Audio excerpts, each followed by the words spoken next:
자, 첫 수업 한번 같이 시작해 보도록 하겠습니다. 시작하기 전에 수업을 어떻게 진행할지에 대해서 같이 코드를 좀 맞춰보는, 싱크를 맞춰보는 시간을 잠깐 가지고 내용으로 들어가도록 할게요. 자, 오리엔테이션에서 얼핏 말씀드린 내용입니다만 그래도 how하고 연결을 시켜서 말씀을 좀 드려볼까 해요. 일단 제가 수업을 진행하는 방식, 그리고 제가 여러분들이 무엇을 얻었으면 좋겠는지, 기대 효과는 제가 얻는 게 아니라 여러분들이 얻으시는 거니까요. 여러분들이 어떤 프로그래머가 되었으면 좋겠는지를 담아서 좀 설명을 한번 드려볼게요. 자, 저는 기본적으로 실전에 포커스를 좀 두고자 해요. 많은 경우에 이론적으로 배우셔가지고 손으로는 프로그램이 되는데 실제로 컴퓨터 앞에서 프로그램을 못한다든가 일이 주어졌을 때 해결을 못 하시는 경우들을 상당히 자주 만나게 돼요. 제가 예전에 가르쳤던 학생들 중에 프로그래밍 랭귀지, 어떤 특정한 랭귀지에 대한 자격증을 갖고 계신 분이 계셨거든요. 그런데 그분이 제가 알려드리는 방식, 그러니까 실무 중심인 거죠. 실무 중심의 방식의 수업 방식을 받아들이기를 거부하시더라고요. 그 결과 그분은 나중에 정말 조금이라도 난이도가 있는 프로그램을 접했을 때 어떻게 할 줄을 몰라 하시는 경우를 제가 만난 적이 있었어요. 저는 기본적으로 여러분들이 천하무적인, 정말 어디 내놔도 문제 해결 능력에서는 탁월하다라는 소리를 듣는 그런 프로그래머가 되어 주셨으면 좋겠는 거예요. 누구한테 배웠니 하면 저한테 배웠다고 얘기할 수 있을 정도로, 제가 자부심을 느낄 정도로 여러분들이 해 주셨으면 하는 마음을 제가 가집니다. 제가 오프라인에서 강의할 때도 같은 마음으로 강의를 하거든요. 여러분들이 잘만 따라와 주신다면 분명하게 실무에서 정말 강자가 되실 수 있습니다. 그래서 저는 실전 중심으로 여러분들과 나눠볼 계획이에요. 그러니까 그 느낌을 가지시고 따라와 주셨으면 좋겠어요. 그렇다고 해서 이론이 불필요한 건 아니에요. 그래서 제가 중간중간에 이론도 정리는 당연히 해드립니다. 결국 여러분들이 시험을 쳐야 되는 경우도 있을 수 있고요. 논술 시험이든 필기 시험이든 쳐야 되는 경우들이 있을 수 있기 때문에 이론도 정리해 드릴게요. 이런 방식은요, 기본적으로 언어를 배울 때는 아주 기본적인, 아니 원래 저희가 언어를 이렇게 배워요. 생각해 보시면 한국어는 되는데 여러분들이 한국어 문법에 대해서 아주 디테일하게 알고 있느냐라고 생각을 해보시면 아니세요. 저도 마찬가지고요. 그런데 영어나 외국어를 배울 때 한국식 교육들은 말하기보다는 보통 문법을 먼저 가르치는 경우가 굉장히 많습니다. 그러다 보니 도리어 언어가 안 돼요. 그런데 프로그래밍 랭귀지, 이 언어도 그런 식으로 가르치고 또 그런 식으로 배우고자 하시는 학생분들이 굉장히 많다는 걸 제가 알게 됐었어요. 그래서 여러분들은 먼저 따라 해보고 입으로 해보고 그리고 문법이 따라가는 그 느낌을 충분히 받아들여 주셨으면 좋겠습니다. 하지만 이론도 필요하기 때문에 문법이라는 부분도 정리가 돼야 되기 때문에 그 부분도 물론 같이 해 드릴 거예요. 기본적으로 저는 이 이론조차도 시험을 대비하지 않는다면 아주 기본적인 것만 아시면 테스트 프로그램을 통해서 얼마든지 습득하실 수 있는 내용이라고 믿어 의심치 않습니다. 하지만 그래도 알고 있으면 좋으니까 정리는 중간중간 해 드릴 겁니다. 자, 그래서 실무에 강한 프로그래머가 될 수 있도록 제가 안내를 해 드릴 거고요.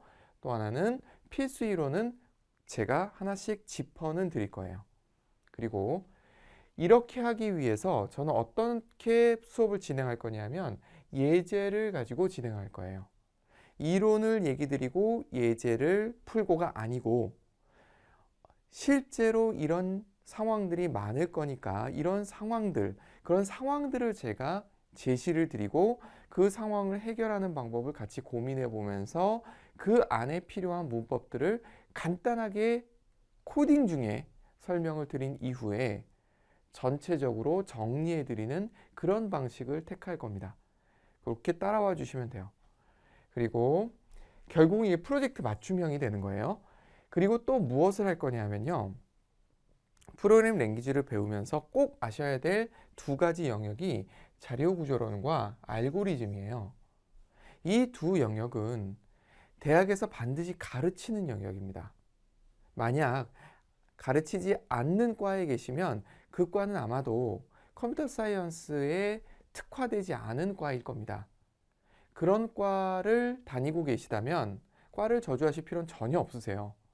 저도 개인적으로 이 부분은 거의 독학을 했던 케이스이기 때문에 여러분들도 하실 수 있으세요. 저는 무엇을 해드릴 거냐 하면 이 자료 구조와 알고리즘의 아주 기본에 대해서 코딩을 하면서 또 이론을 설명드리면서 맛보기로 보여드릴 겁니다. 그러면 여러분들이 저와 함께 수업을 끝낸 이후에 자료구조론 혹은 알고리즘에 관계된 책을 보신다든가 아니면 강의를 보실 때 훨씬 수월하게 따라가실 수 있으실 거예요. 이해력도 굉장히 높아져 있으실 거고요. 실제로 이 두 과목도 프로그램을 모르시는 분들이 배우시게 되면 굉장히 어려워하세요. 하지만 프로그램을 할 줄 아시는 분들이 보기에는 자료구조론과 알고리즘은 굉장히 당연하고 내가 이런 게 필요했어. 이런 게 있었구나. 이런 느낌으로 받아들여지세요. 공부가 아니라 즐거움이 되세요. 그러실 수 있도록 제가 아주 기본적인 맛보기들은 계속 공유를 할 겁니다. 그리고 이 부분인데 최근에 우리나라에서 초등학교, 중학교, 고등학생들을 대상으로 해서 프로그래밍을 가르치겠다고 한 이유가 이 부분이거든요. 논리적인 사고 능력을 키우기 위함이에요. 사실 수학으로도 충분히 가능한 부분인데 왜 또 프로그램까지 이렇게 하느냐를 생각해 보면 우리나라 수학 교육이 기본적으로 유형별 수학인 경우들이 굉장히 많아요. 암기형인 거죠. 패턴을 외워버리는 거죠. 그러다 보니 논리력은 어디론가 사라지고 암기력 중심이 되어버려 있는 상황이에요. 그런데 안타깝게도 프로그램도 그런 식으로 가르치는 경우 제가 많이 발견을 해요. 저는 암기력이 아닌 논리적인 사고 능력에 포커스를 맞춰 볼 겁니다. 그래야 진짜 제대로 된 프로그램을 할 수 있고 또한 프로그램으로 업을 삼지 않으신다 하더라도 여기서 함께 배운 이 내용이 여러분들이 무슨 일을 하든 도움이 될 수 있는 아주 기본적인 논리적 사고 능력을 키우는 그런 수업이었음을 느낄 수 있었으면 하는 마음으로 진행을 해볼 겁니다. 기대해 보셔도 좋을 것 같고요. 그리고 또 하나 제가 굉장히 중점을 두는 부분 중에 하나가 이 부분입니다. 디버깅이에요. 뭐냐면 일반적으로 완성된 성공된 코드들만 보고 배우다 보니 어떤 현상이 생기느냐 하면 내가 코딩을 할 때 오류가 발생을 하거든요. 컴파일 오류든 런타임 오류든 이 차이가 무엇인지는 다음에 설명을 좀 드릴게요. 이런 오류를 발견했을 때 이 오류를 극복해내는 능력이 진정한 프로그래머의 능력임에도 불구하고 그 능력을 갖출 기회를 가지지 못해요. 그래서 중간중간에 제가 코딩하면서도 자이든 타이든 실수하는 모습들을 여러분들이 보시고 그리고 제가 또 그걸 극복해 나가는 과정들을 같이 공유할 겁니다. 그때 사용하게 될 툴이 디버깅 툴이에요.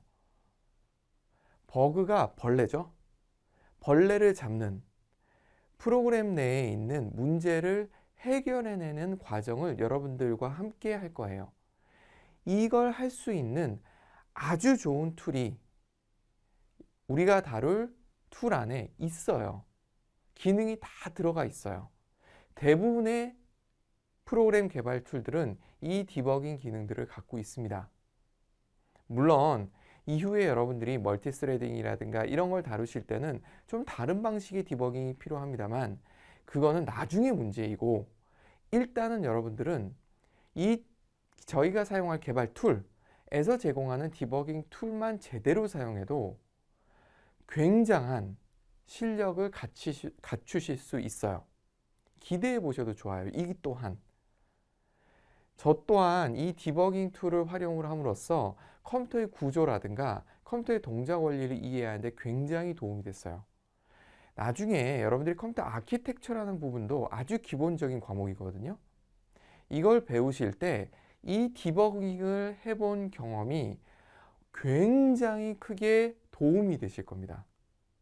그렇기 때문에 저는 디버깅 툴을 200% 활용해서 여러분들과 함께 디버깅 실력, 프로그램이 갖고 있는 문제를 해결하는, 잡아내고 해결하는 능력도 키우고, 그리고 컴퓨터의 구조와 그리고 컴퓨터의 동작 원리를 이해하는 것도 같이 한번 깊이 들어가 볼 예정입니다. 그리고 또 하나 제가 프로그램을 가르치면서 느꼈던 게 뭐가 있었냐면, 자바라는 언어를 가르칠 때 물어본 적 있어요. 학생들에게 C 언어는 하실 줄 아십니까? 라고 물어봤을 때 할 줄 안다고 얘기를 하시더라고요. 그런데 조금만 실무로 들어가 보면 모른다는 것이 드러나요. 무슨 말씀을 드리고 싶으냐면요, 하나의 랭귀지를 제대로 다룰 줄 아시면 다른 랭귀지를 배우는 것은 굉장히 쉬운 일이에요.